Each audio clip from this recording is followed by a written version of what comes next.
Hello everyone, Michael here, and we are in a place that is unusual for channels like this. There's not a lot of people who talk about this place, but I think it is somewhat underrated, and so wanted to talk to you a little bit about it today, what this place is, what it is like, what the residency options are, and then in a future video I will do something talking a little bit about the tax benefits, which are also kind of unknown and underappreciated. So where are we? We are in Taiwan. And so why is Michael in Taiwan? I'm here because unfortunately I injured my back, I guess a little over, maybe about 2 months ago now. And so there was a particular expert who I came to work with to work on improving health. And so very grateful to have been able to be here and benefit from that. But Taiwan, for those of you who are not familiar, is actually like a reasonably sized island off the coast of China. And it's, had this famous territorial dispute with China. It is the home of TSMC, which is the world's most significant chip maker. So very, very important geopolitically in terms of what is offered, and especially as we kind of move into this era of AI, most of the chips that are important are manufactured by TSMC at this point in time. And it is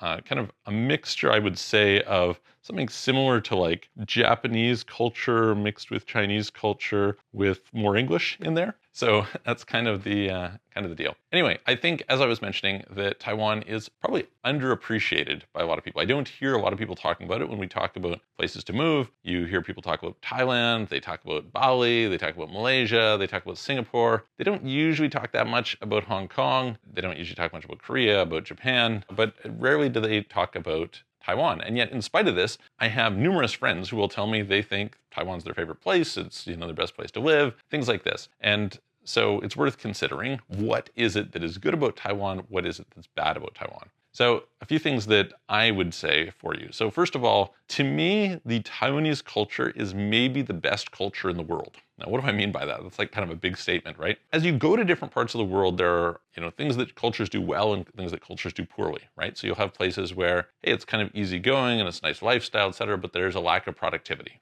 You will have places where they're very focused and effective, but they're workaholics and there's not work-life balance, and that has its own set of issues. You have places that are very warm and welcoming. You have places that are more kind of individualistic or private, and you have issues going on there. You have places where they're very sort of materialistic. You'll have places that are kind of the opposite, etc. Right? So you get all different flavors when you're thinking about what kinds of culture are we talking about. To me, what I love about the Taiwanese people is, first of all, they're like super nice, super kind, super helpful, super welcoming, super caring, all that. That's like really great.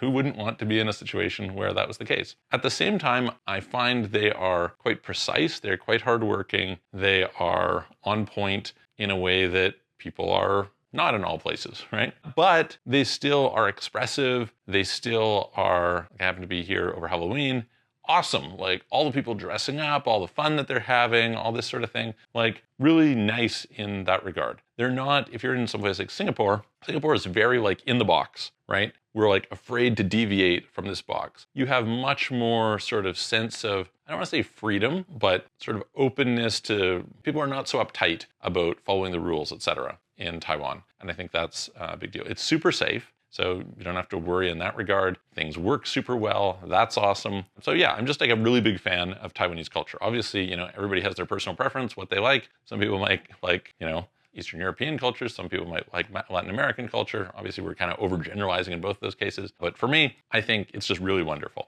in Taiwan in that regard. Other things to consider. English is pretty good. So for people who are wanting to come and have English as a language, which like makes a fair difference in how comfortable you feel in a place, I find. The main language would be basically Chinese Mandarin. So that's for people who are interested in that. Okay, great. There's obviously concerns that people have about the relationship with China forever, basically. China has been talking about, considering Taiwan part of China, etc. I talk to people here about that. They mostly don't seem too concerned. It's kind of like, well, they've been saying that for 50 years and, so they don't kind of take it too seriously. Day to day, at least that's sort of the impression that I've gotten from having conversations with people. You have issues of sort of some stuff related to weather. So for example, while I was here, there was a typhoon. Really didn't make a difference for us, but it's something that comes through. There's earthquakes, there's typhoons, there's those sorts of things that could affect you. And so for some people, that would be a little bit of a concern, obviously. I would say weather-wise, this time of year, so it's the fall right now,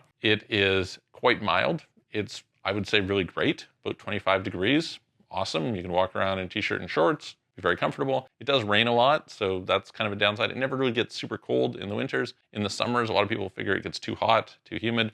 So that's sort of a downside for some people. To me, one of the biggest problems with it is there's just a tremendous number of old buildings. If you kind of look at it, you can probably see Taipei 101, which was the tallest building in the world until it was replaced by Burj Khalifa. So, that's cool. Seems nice. But then you would look out and you will see it basically looks a lot like Eastern Europe, like a lot of these sort of old dilapidated buildings. And they essentially have this issue where you've got all these owners and it's difficult to knock these things down and replace them with new buildings, et cetera, et cetera. And so in that regard, that's like a major downside, I would say, of Taiwan. In particular, in this case, we're talking about Taipei. A really great thing about it, to me anyway, is it is very walkable, like super easy to get around and things like that. But also there's a ton of nature around. So it's very green. That's one of the things that comes with having a lot of rain, wonderful. But it's kind of mountainous. And so fairly accessibly, you can get into nature. And I think that's awesome. It's something that you don't get, for example, in the Middle East, where this is a common complaint.